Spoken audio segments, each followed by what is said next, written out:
Tana, did you hear about the new Paisanos deal? More pizza, less dough. Medium, one topping, $5.99. Are you out of your mind? I'm gonna order it right now, buddy. What's the code? It's $5.99 pizza. Hurry up, man. Press send. I'm hungry. I'm on it, buddy. Yes. It's a Santana Moss Show. Number 89, hustle all the time.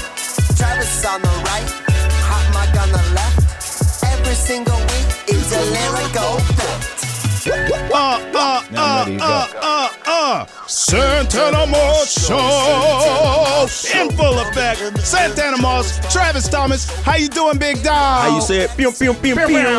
More fire. Yoga Flame. What's happening, bro? I'm Gucci. Now, let me find out. I heard you gonna be on the cover of a magazine. Like you like the feature presentation, the Washington Family Magazine. Is that true? That's pretty dope, ain't it? Is that true? It's true.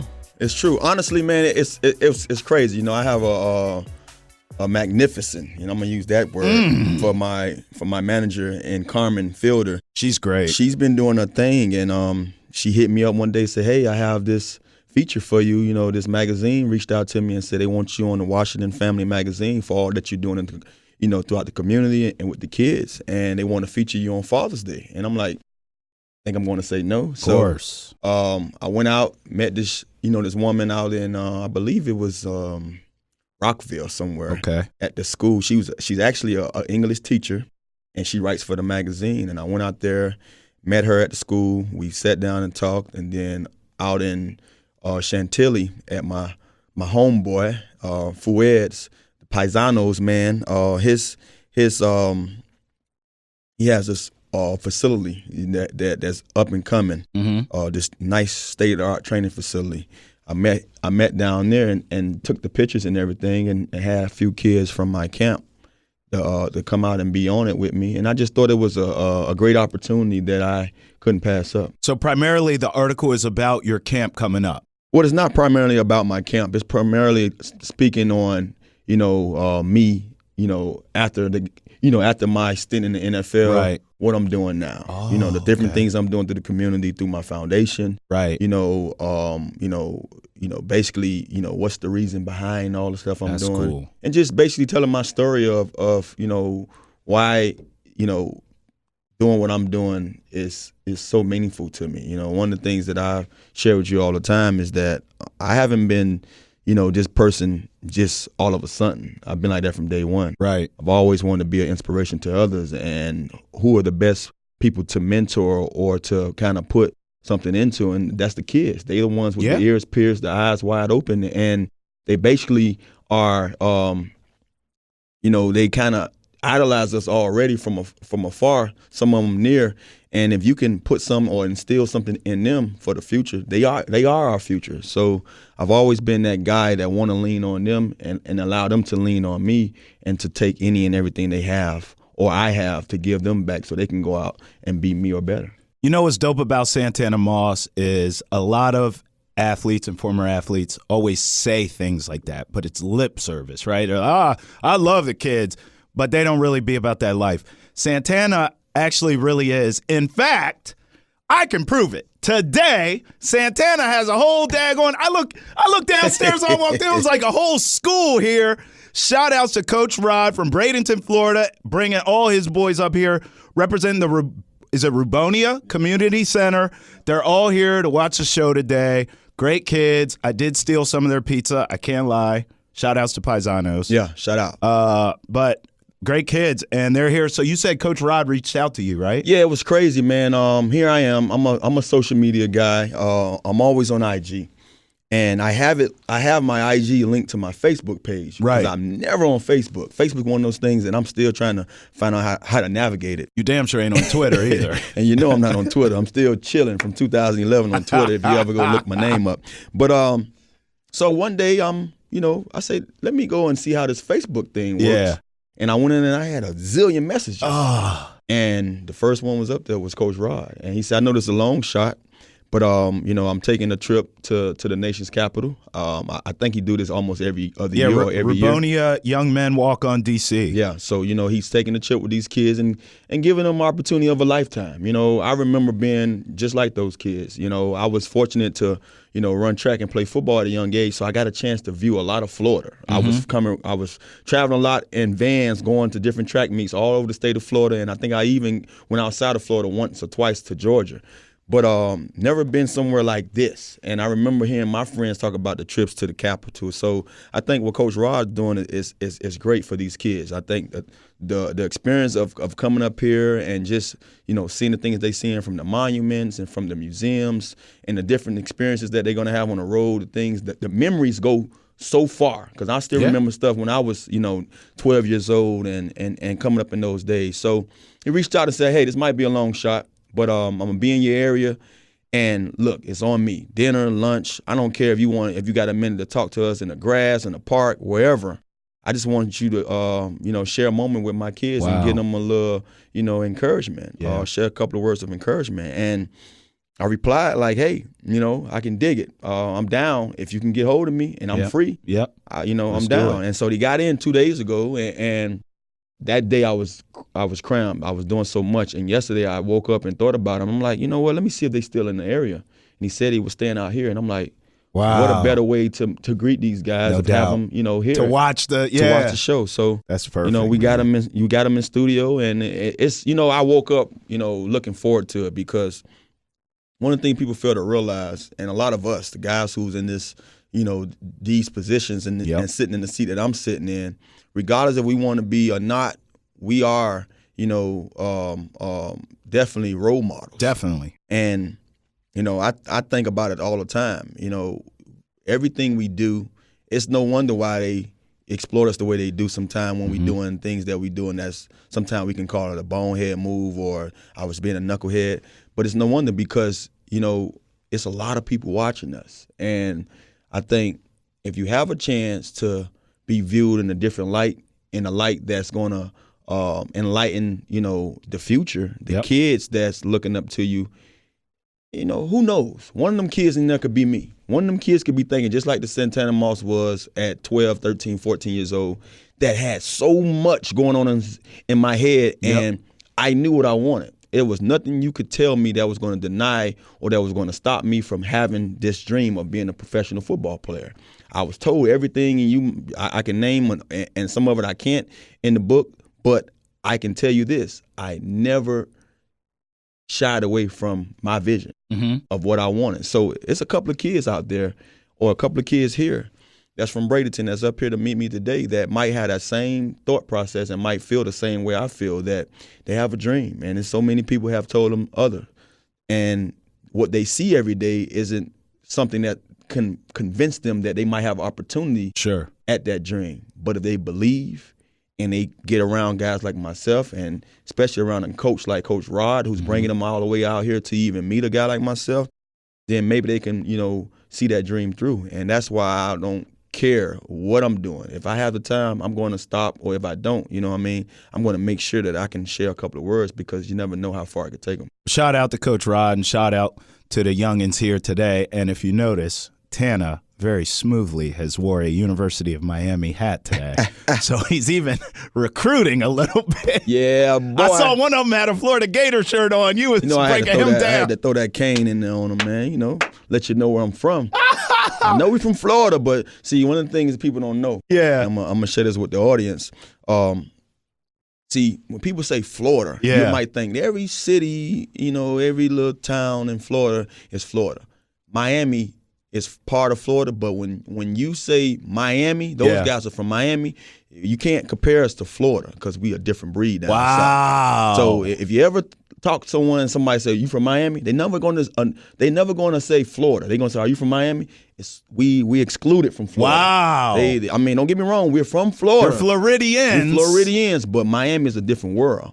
And that Broward County, Dade County, area down there, they just know that they breed us a little different down there. But trust me, they talented. Up the whole state of Florida, it's just a different world down there in South Florida. No kidding. So Bradenton, you said is Peter Warwick? Yeah, Peter Warwick. Yo, I loved watching him. If I'm not mistaken, either also what the guy name was from Nebraska, Tommy Frazier. Tommy Frazier from there? Tommy Frazier was a quarterback in Bradenton. I remember back in the Damn. day when I was coming up, my coach at Carroll City used to talk so much about going and watch Tommy Frazier. Wow. You know, run he got the offense, the option offense from Tommy Frazier, and that's why Carroll City was so potent with the wing T offense, option offense. So He was a problem. Peter Warwick was a beast as a quarterback in high school. He played quarterback? Quarterback, you know, and Tommy Frazier also. But That's there's a lot of guys crazy. in that area, man. Bradenton, you know, it's a lot of talent that went through the NFL from out of that Bradenton area. That's crazy. I didn't even know that.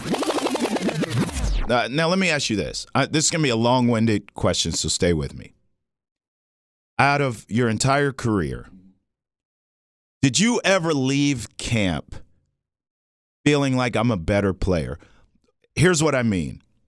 You are such a practice guy. Yeah. Not the game, practice, right? But you were a practice guy. You loved practice. So I'm sure that part of it, obviously, you felt better. You know, every day you practice, I'm getting better. I'm ready for Sunday. Boom, boom, boom. But training camp specifically, Tana, give me the differences from when you were younger at training camp to when you were a veteran at training camp. And just overall, did you feel like training camp was necessary? Training camp was very necessary. I think it was necessary just for the fact of just us getting into football shape. You know, honestly, So conditioning? we come in shape, top tier shape. You have to come in top tier shape.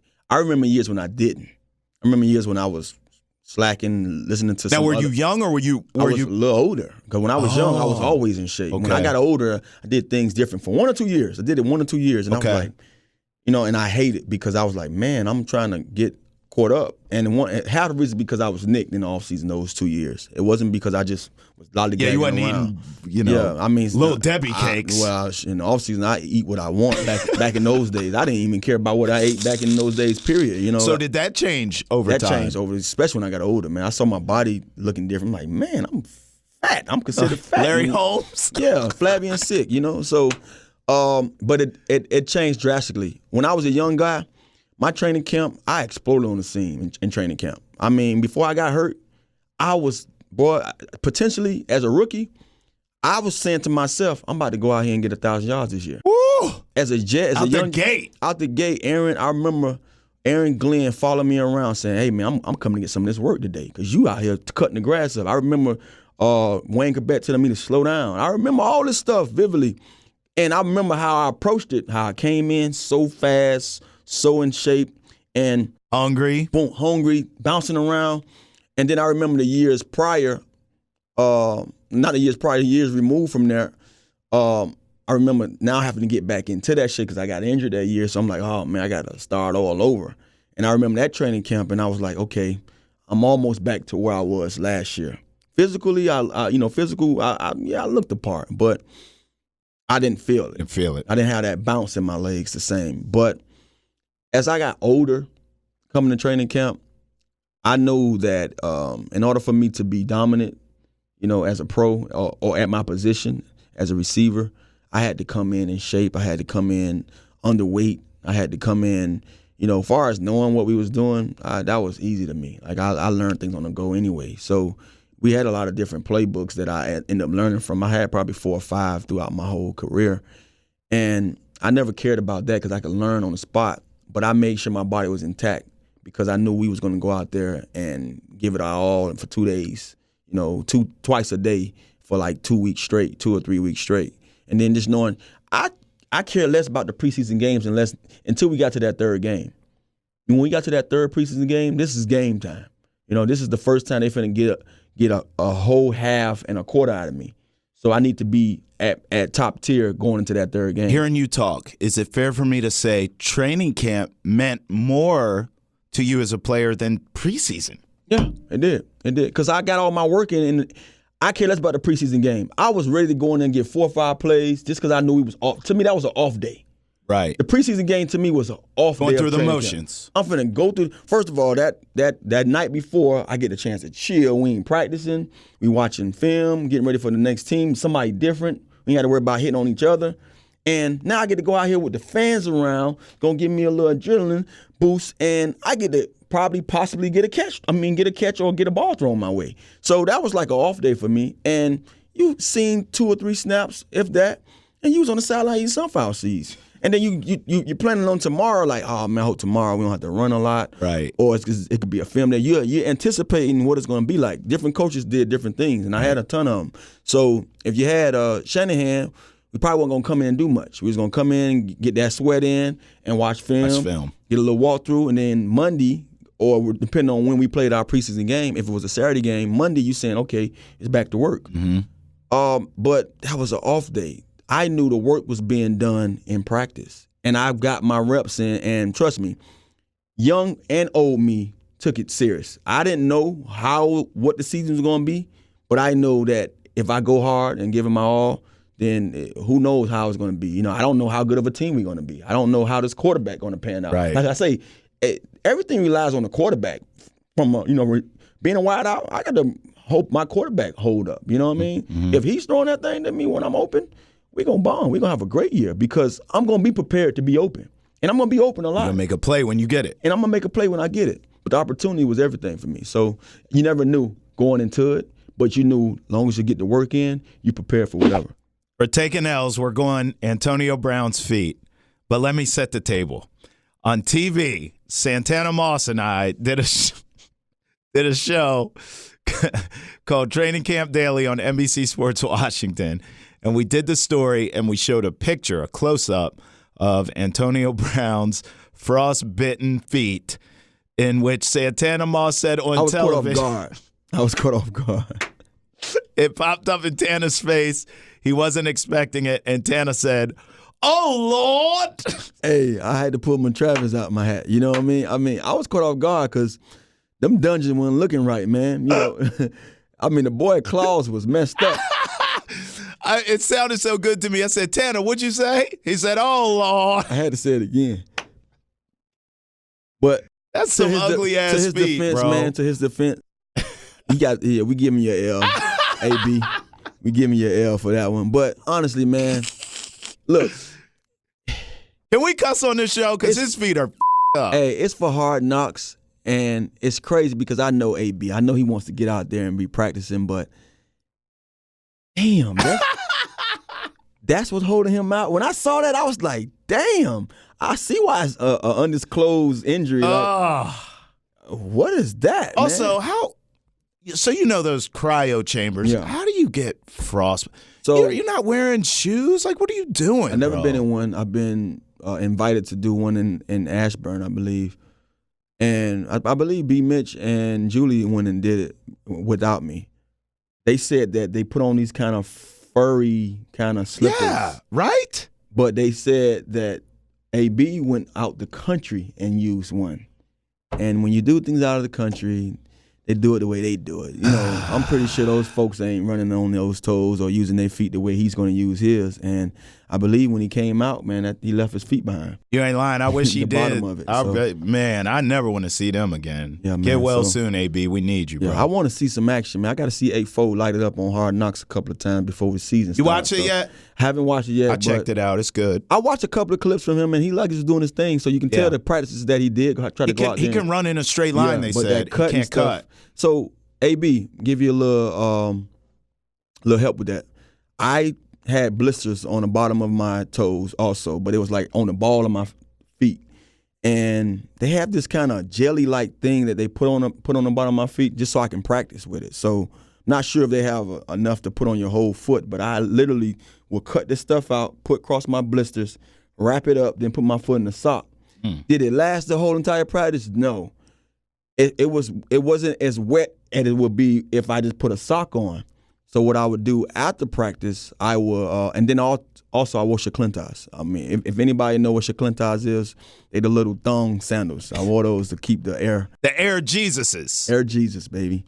Had a little Jumpman Jesus. No, but honestly, I wore those to make sure that I didn't I had to keep my feet dry. Right. And then when I go home, I would sit in front of a fan. Put a fan. I bought a fan because you don't even have fans no more. I bought a fan just to put in front of my feet so I can just keep it dry. So maybe, I'm sure he got all kind of remedies. AP has a team of guys working on him, but that's what I would do, man. But when I saw his feet the other day, they look like they're drying out. So, it's preseason right now. I know they want him out there. Everybody want to see him. He's that new Ferrari that everybody wants to ride. And eventually he'll be out there. So just get them feet well, man. AB, take Tana's advice and also call an old priest and a young priest because your feet need an exorcism. I want to go to taking L's. Yeah. If you remember last week, let's flash back. We talked a lot of trash about Antonio Brown's feet. Dungeon wasn't looking right, man. The boy claws was messed up. Tana, this week, it's been all about the guy's helmet. Say it ain't so my dog got 2 weeks on the show. Now, I'm going to give him the take an L just because I know he's kissed and made up with the Raiders about the helmet issue. Mm-hmm. But, Tana, I keep looking up and reading headlines about Antonio Brown being a pain in the ass. Can I just say something? Am I allowed to say on a podcast in 2019, I don't know if the guy's on drugs. I have no idea. But he's acting real crack-ish. I'm not saying he's a crackhead, Tana. I'm saying he's acting crack-ish. I know that's your man. I mean no disrespect. What the hell's up with Antonio Just Brown? being the diva that he is. What is going on? The league, the Pittsburgh Steelers, whoever you might want to call it, they created a diva. And look, that's what makes the position the position. I wasn't a diva, so trust me, I wanted to say as less as possible. Only time you heard something from me is when it was talking about the team. Facts. You couldn't get me to sit there and toot my horn. But you felt him on the helmet, though. Felt him. That's why I'm finna sit here and I'm gonna chime in the way I know best about that situation. When it came on, bottom of my stream, I'm like, I almost feel like I was the only guy affected from that. Because I'm like, I never heard nobody else complain about this situation. I complained my last year. And I felt, I told you I'm superstitious. I felt like that had a lot to do with my season, the way it transpired. And when it went back to showing his couple of days of practicing with the helmet that they gave him, I'm like, he has every right to be pissed off about it. Like, you're accustomed to something for so long, it's part of your game. It allowed you to, especially as a receiver, the way we look over our head, the shoulders, he said he couldn't it, see. It allowed us to be us, be efficient at what we do. And now you somehow I'm going to change it. After all these yards, all these catches, all these touchdowns, you want to change something that I feel like that I had to have almost created who I am. It's a part of you. It's a part of me. It goes hand in hand. So I feel why he argued about it. I feel why he took it to, hey, I'm going to take it as far as I can. The arbitrator said no. And he had to respect that because I know you love this game. You're going to have to just deal with some of the things that's presented. Yeah. Like I hated wearing knee pads. We went through all the years without wearing knee pads, and then come 2013, I believe, they put a knee pad in there. The damn pants don't even touch my knees. So me putting a pad there is not even serving its purpose. So it's just certain things that come along with our game that now the league is trying to cover their behinds for all the lawsuits and stuff that's looming out there from other players. And, that's the thing I hate also. Guys go through all these years of playing, then, I'm punch crazy. Sure. Well, this is going to cause this. Right. So the league is saying, hey, we got to do our part. Get these guys the proper equipment that's going to protect them and us. And Antonio's saying, well, all these years, I've been okay with the little couple of things that I've taken, with this helmet. And you're going to get them with all helmets, because it's just a sport we play. So why change it now? Why tell me my helmet doesn't qualify or meet league standards? You're a lie. You just don't want me to wear what I'm accustomed to because you have to protect yourself. So that's why he went as far as he went with it. And then I'm glad a guy like Tom Brady chimed in and said, hey, man, I'm with AB on that one because I had to deal with the same situation. Now, I didn't go to those measures, but I just say, hey, I had to suck it up, and I'm still getting adjusted to it. I'm glad they got me out of there when they did because after that year, I didn't want to wear that helmet again anyway because it just wasn't me. I mean, I felt like I was back in Part 1 and looking underneath one of my bars, like my helmet set up on my head a little different. My face mask didn't fit flush like it's supposed to. Right. And that sucks. Who wants to be a professional player? He said he couldn't see. You can't see. So if you watch if you looked at the Hard Knocks version of him practicing, you can see the difference in his helmet from as a Steeler to now it just fit a little lower than it was before. And I understand him, man, but taking the L, we had to give it to you. But I'm giving it to him, man. I'm just sick of wanting to give it to him. I'm just sick of hearing him and everything. And kudos to Tom Brady for coming out and defending him and saying, look, this helmet stinks. And then in the other hand, at the same time, deflating a football. Is that rude to say? I wonder how much of this is happening, too, because of Hard Knocks. Some of this feels a little extra to me. As someone who's extra in life, And if this anybody feels knows, extra.